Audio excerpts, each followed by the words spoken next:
Assalamualaikum warahmatullahi wabarakatuh. Baiklah, pertemuan kita pada hari ini akan melanjutkan materi kita sebelumnya mengenai kecerdasan emosional dan kecerdasan spiritual di dalam proses pembelajaran. Kecerdasan emosional dapat diartikan sebuah kemampuan merasakan, memahami, dan menerapkan secara efektif daya dan kepekaan emosi sebagai sumber energi, sebagai sumber informasi, koneksi, dan pengaruh yang kimiawi. Kecerdasan emosional yaitu merupakan kemampuan mengendalikan diri sendiri, semangat dan ketekunan, serta kemampuan untuk memotivasi diri sendiri dan bertahan menghadapi frustrasi.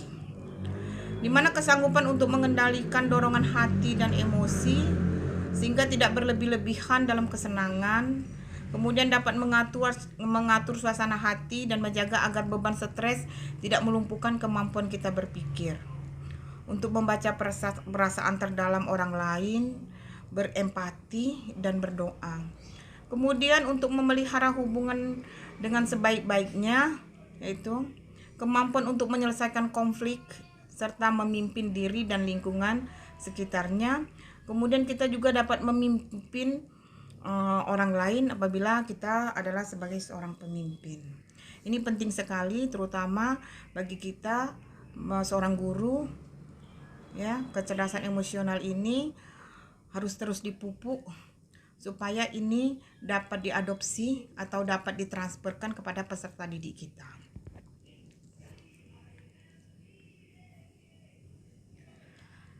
Kecerdasan emosional ini juga dapat diartikan sebuah kemampuan berkomunikasi seseorang dalam dua dimensi, yaitu arah ke dalam personal atau arah keluar interpersonal yang sebelumnya sudah kita pelajari ya.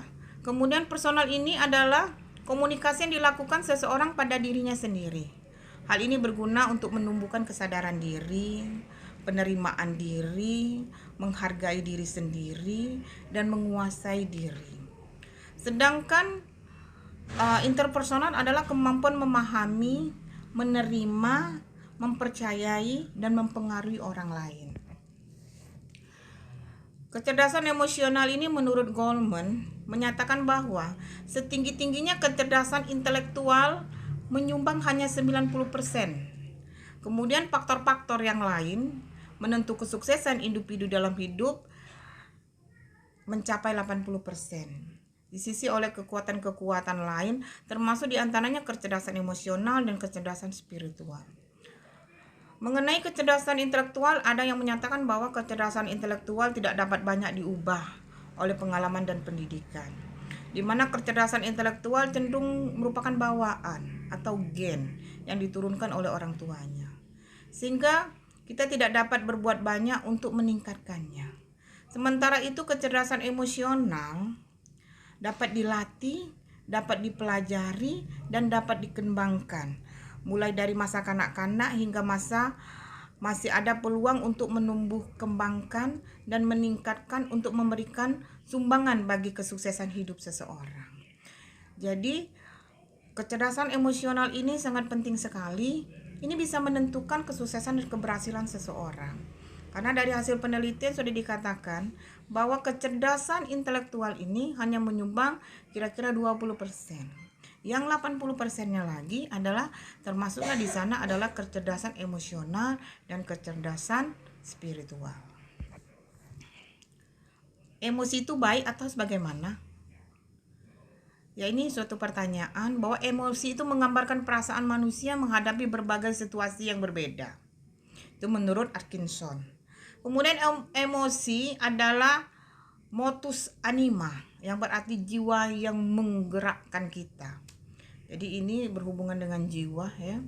Suatu keadaan perasaan yang hebat dan meluap-luap. Ya, itu lebih didefinisikan atau diorientasinya ke marah ya. Seperti kegembiraan bisa jadi, ketakutan, kebencian, kemarahan ya. Yang menggerakkan seseorang bertindak lebih jauh. Berlaku sebagai sumber energi, autentisitas, dan semangat manusia yang paling kuat serta sumber kebijakan. Jadi apabila orang bisa, emosi ini sebenarnya udah naluri ya, sudah ada di jiwa kita sebagai manusia.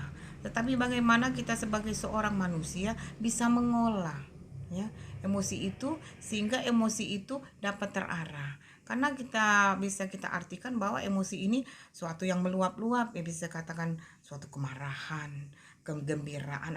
Apabila kita tidak bisa mengendalikan sebuah emosi, kalau kita gembira maka kegembiraan itu akan berlebihan. Apabila kita takut, ketakutan itu akan berlebihan. Apabila kita marah, maka marah itu akan berlebihan. Ini akan berefek kepada hal-hal yang negatif atau hal-hal yang buruk. Kemudian emosi dasar manusia menurut Clifford ya, itu adalah gembira, takut, marah ya. Kemudian menurut Atkinson emosi itu menyenangkan dan tidak menyenangkan. Ada emosi yang menyenangkan, ada emosi yang tidak menyenangkan. Kemudian emosi dasar manusia itu menurut Faul yaitu berupa sedih, kaget, jijik, marah, takut. Itu lebih cenderung emosi ini ke hal-hal yang negatif ya. Kemudian menurut Daniel, emosi itu merupa amarah, kesedihan, rasa takut, kenikmatan, cinta, dan terkejut. Nah, menurut ini kita jabarkan menurut Daniel ini bahwa emosi ini adalah bisa positif dan bisa negatif. Nah, hal inilah yang sangat diperlukan oleh seorang jiwa, oleh seorang manusia. Bagaimana nih mengelola emosi tersebut sehingga emosi ini dapat terarah. Emosi ini dapat mengarahkan pada hal-hal yang positif. Di mana anatomi kecerdasan emosi ini yang pertama adalah korteks itu, di mana korteks ini memberikan makna apa yang kita serap, mengatur fungsi penglihatan, memori jangka panjang. Bagian ini membuat kita memiliki perasaan akan perasaan kita sendiri, memahami, menganalisis mengapa kita punya perasaan. Nah, itu fungsi daripada anatomi kita yang ada pada korteks. Kemudian hippocampus, tempat proses pembelajaran, disimpannya emosi, pemicu bagi reaksi emosi amigdala. Sedangkan amigdala adalah pusat pengendalian emosi untuk memicukan reaksi. Jadi emosi itu dikendalikan sehingga reaksinya seperti apa. Seberapa penting kita mengenal emosi? Oh, ini penting sekali. Ya, karena emosi ini berperan sebagai silent language, berperan sebagai inner moral dan sebagai inner self. Ya. Di mana inner moral ini kompas etika dalam bersikap, membantu proses pengambilan keputusan, merupakan sarana komunikasi untuk berhubungan dengan yang lainnya. Ya, memungkinkan juga inner self ini kita berbicara kepada kita, pada diri kita sendiri dan mengatakan apa sesungguhnya yang akan kita butuhkan. Di mana menurut Goleman terdapat 5 kecerdasan emosional. Pertama, mengenal emosi diri. Di mana kesadaran mengendalikan perasaan sewaktu perasaan itu terjadi. Kemudian mengenali emosi diri merupakan dasar kecerdasan emosional. Orang-orang yang memiliki keyakinan lebih tentang perasaan adalah pilot yang handal bagi mereka, karena mereka memiliki kepekaan lebih terhadap perasaan yang sesungguhnya agar mengambil keputusan-keputusan masalah pribadi. Jadi ini kecerdasan yang mengenali diri ini penting sekali. Bagaimana kita mengenal diri kita sendiri, terutama dalam kita mengambil sebuah keputusan, mengambil sebuah kebijakan, bagaimana kita menghadapi orang lain. Ini penting sekali kita mengendalikan emosi diri kita sendiri. Kemudian mengolah emosi. Kalau tadi mengendalikan, ya, jangan sampai seperti ini. Kemudian mengolah, ya. Pada saat kita marah, energi itu, emosi ini dikelola. Produknya seperti apa atau reaksi seperti apa. Mengelola emosi, menangani perasaan agar dapat terungkap secara tepat. Kemudian kecakapan mengelola emosi ini tergantung pada kemampuan mengenal emosi diri. Jadi kalau kita sudah mengenal emosi diri, kemudian kita bisa mengolah emosi kita. Jadi itu tahapannya ya. Termasuk dalam kecakapan ini adalah bagaimana menghibur diri sendiri. Apabila kita punya masalah, apa kita dalam kecewa, sakit hati, marah. Ini bagaimana nih cara kita menghibur diri kita sendiri? Bahwa nih kita berhak bahagia, ya. Ada kata-kata ya lebih sering yang populer ini, jangan lupa bahagia, ya, kata-kata yang sering digunakan. Kemudian melepaskan kecemasan, ya. Jangan kita memiliki, bagaimana kita mengolah diri kita supaya kita tidak memiliki kelebihan, ya. Dalam kecemasan bisa jadi ini sudah mengarah ke paranoid, ya. Kemudian kemurungan, ya. Kemurungan ini ada beberapa hal yang dapat menyebabkan kita kemurungan, yaitu tadi bisa kita marah, kecewa, sakit hati, gagal, frustasi, atau seperti apa. Kemudian ketersinggungan. Ini ketersinggungan bisa faktornya yaitu tadi faktor orang lain, baik sikap, tindakan, perbuatan atau perkataan orang yang membuat kita nih tersinggung. Ada yang membuat kita ada sesuatu yang tidak bisa kita terima. Dan akibat-akibat yang timbul karena gagalnya keterampilan emosional dasar ini. Jadi, apabila kita tidak bisa mengelola emosi, maka ini dapat berakibat buruk, dapat berakibat negatif, karena ini akan menghasilkan sebuah reaksi. Nah, reaksi ini yang akan mengarahkan kepada hal-hal yang negatif apabila kita tidak bisa mengendalikan emosi. Pada saat kita marah, meluap-luap, sehingga arahnya ke negatif, bisa memukul, ya, bisa menghancurkan sesuatu, ya.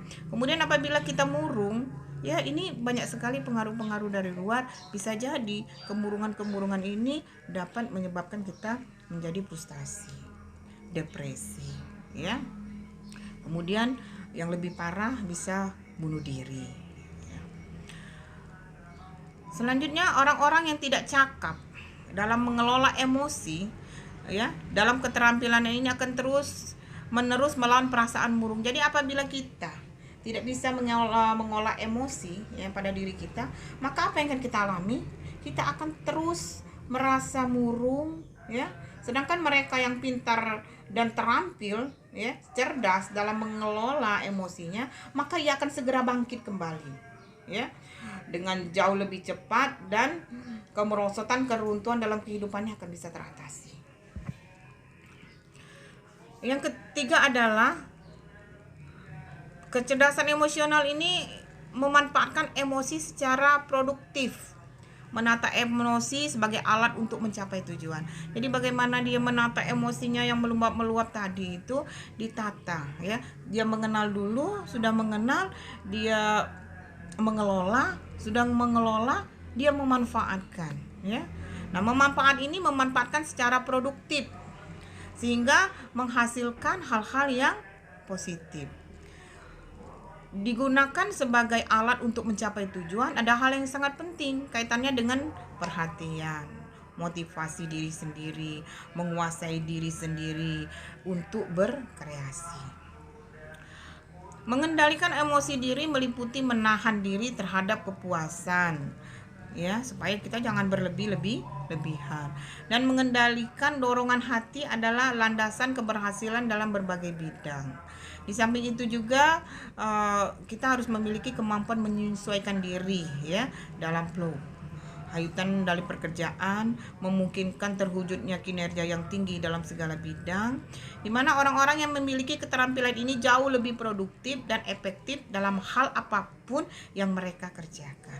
Jadi orang-orang yang dapat memanfaatkan emosinya secara produktif ini memiliki keunggulan, memiliki kemampuan, dan bisa mengelola emosi tersebut menjadi hal-hal yang positif, terutama dalam suatu pekerjaan di berbagai bidang. Kemudian mengenal emosi orang lain. Nah, kita emosi ini tidak hanya kita mengenal emosi diri kita sendiri, kemudian mengolahnya, kemudian memanfaatnya.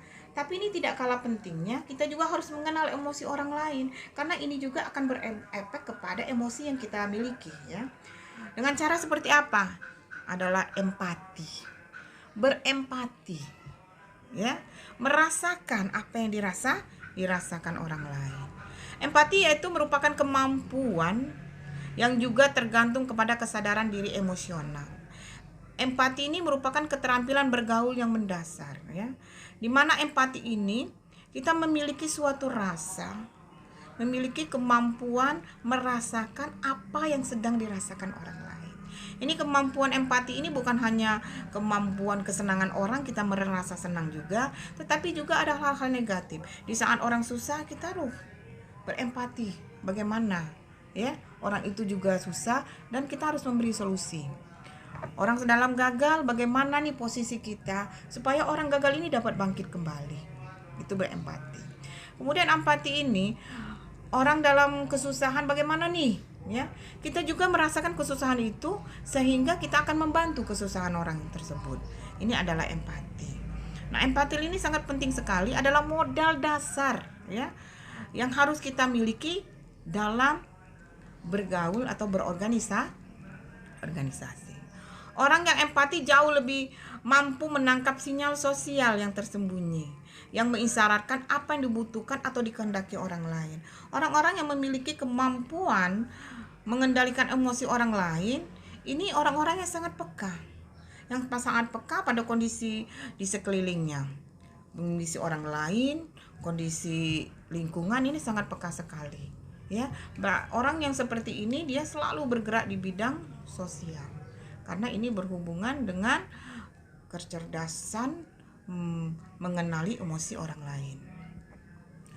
Ini yang terakhir adalah yang kelima, adalah membina hubungan. Nah, ini adalah kecerdasan emosional, termasuk ini kecerdasan emosional dalam membina hubungan, karena kita ketahui adalah kita ini adalah makhluk sosial. Kita ketahui bahwa makhluk sosial ini adalah makhluk yang sangat membutuhkan orang lain. Kita nggak bisa hidup sendiri, kita nggak bisa berdiri sendiri, ya. Jadi bagaimana caranya? Kecerdasan emosional adalah kemampuan yang dimiliki untuk membina hubungan.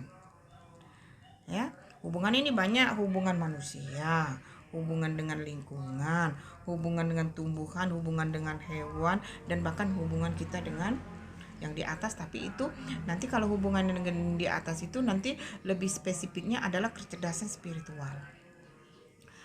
Sebagai besar, seni membina hubungan merupakan keterampilan mengelola emosi orang lain. Jadi kita sudah mengelola emosi orang lain nih. Kalau kita sudah bisa mengelola emosi orang lain, nih sudah ada sinyal yang baik bahwa kita bisa membina hubungan, ya. Di mana keterampilan sosial ini menunjang kepopularitas kepemimpinan dan keberhasilan antar pribadi. Nih, terutama orang-orang yang memiliki kemampuan soft skill ya, atau kemampuan sebagai seorang pemimpin, kemampuan sebagai koordinator ya.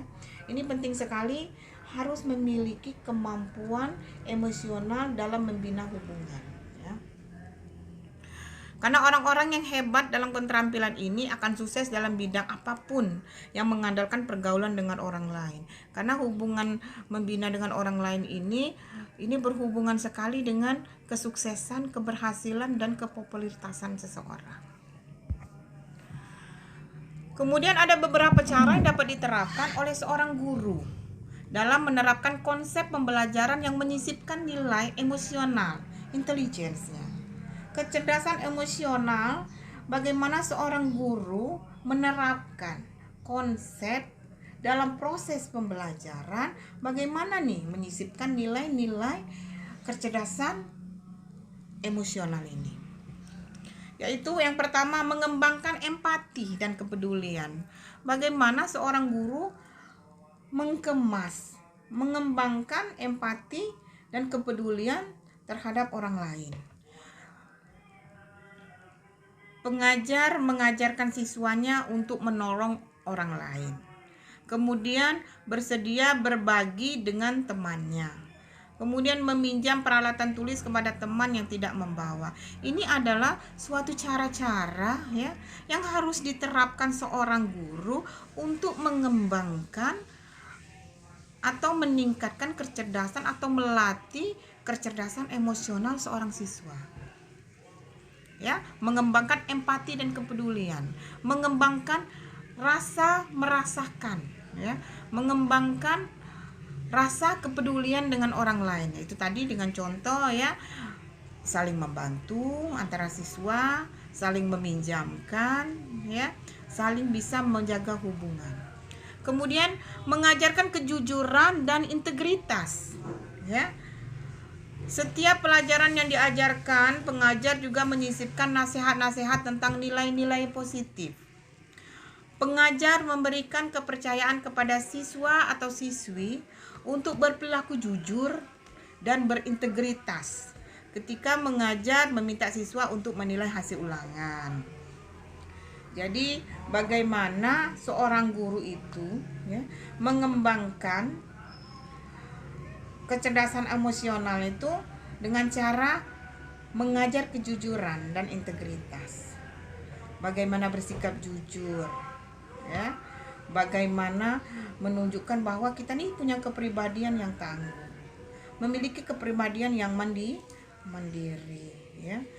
Memiliki kepribadian yang harus menegakkan sebuah kedisiplinan, kejujuran, kepercayaan diri, kemampuan, ya. Kemudian bagaimana mengembangnya itu menghargai privasi anak didik. Ya, kita harus menghargai anak didik ini yang memiliki privasi dia, gitu loh, ya. Pengajar berusaha untuk tidak membeberkan hal-hal yang buruk atau aib daripada anak didik tersebut tentang anak didiknya di depan umum, dan akan membuat anak didik ini merasa malu dan minder. Jadi seorang guru ini harus menghargai privasi nih anak ini. Setiap kita ketahui setiap anak ada hal-hal positif dan hal-hal negatif. Ini usahakan hal-hal yang negatif ini jangan sampai teman-temannya atau siswa yang lain tuh mengetahui, karena ini akan berefek kepada anak ini akan merasa malu, anak ini akan merasa minder, ya, sehingga anak ini akan menghasilkan suatu produk, ya, yang pemurung, ya, yang tidak bersemangat.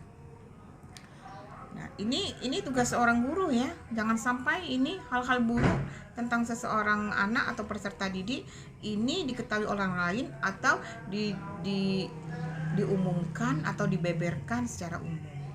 Kemudian mengajarkan memecahkan masalah. Ini bagaimana seorang anak diajarkan memecahkan masalah.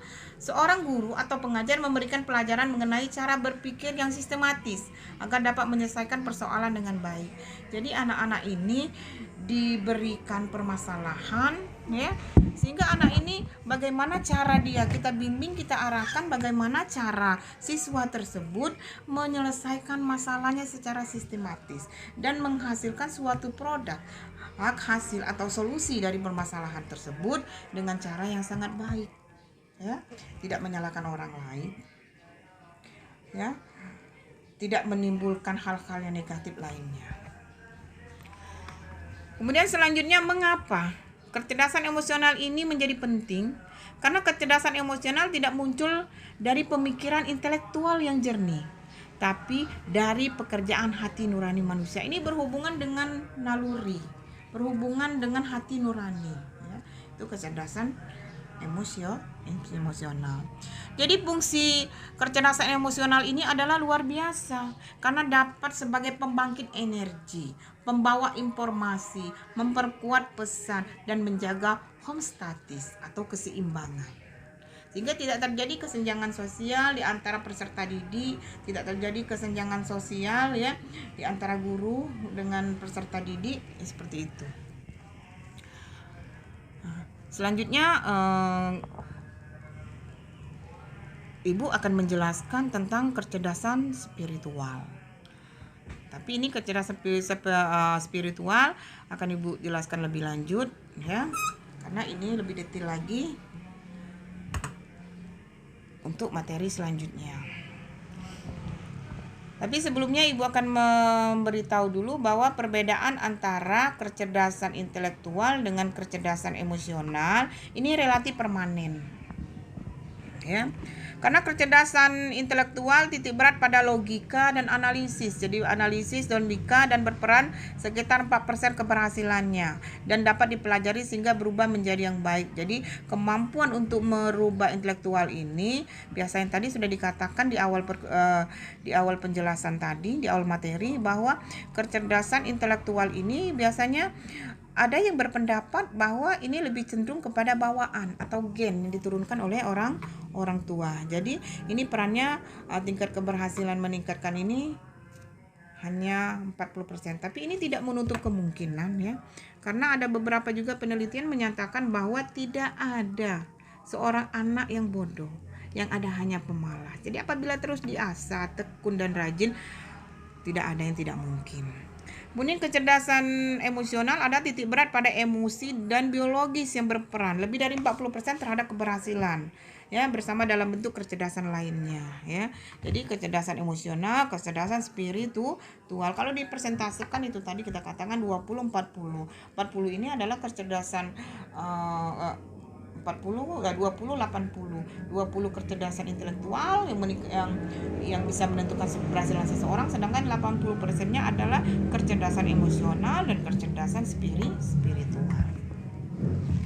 Kemudian persamaan daripada kecerdasan intelektual dan kecerdasan emosional adalah fungsinya sama. Penting saling berhubungan, saling melengkapi, tidak ada yang lebih baik dan tidak ada yang lebih jelek, sama pentingnya, tergantung fungsi dan frekuensi dalam kita menggunakan, bagaimana kita mengolah, bagaimana kita menampilkan, ya, bagaimana kita mengemas kecerdasan intelektual dan kecerdasan emosional ini. Hanya yang membedakan adalah bagaimana kita bisa mengelola, memanfaatkan, dan mengendalikan pada situasinya seperti apa. Oke, demikianlah materi kita mengenai kecerdasan emosional. Selanjutnya nanti akan saya jelaskan juga mengenai kecerdasan spiritual. Oke, demikianlah materi kita pada hari ini. Ibu tutup dengan billahi taufiq wal hidayah. Wassalamualaikum warahmatullahi wabarakatuh.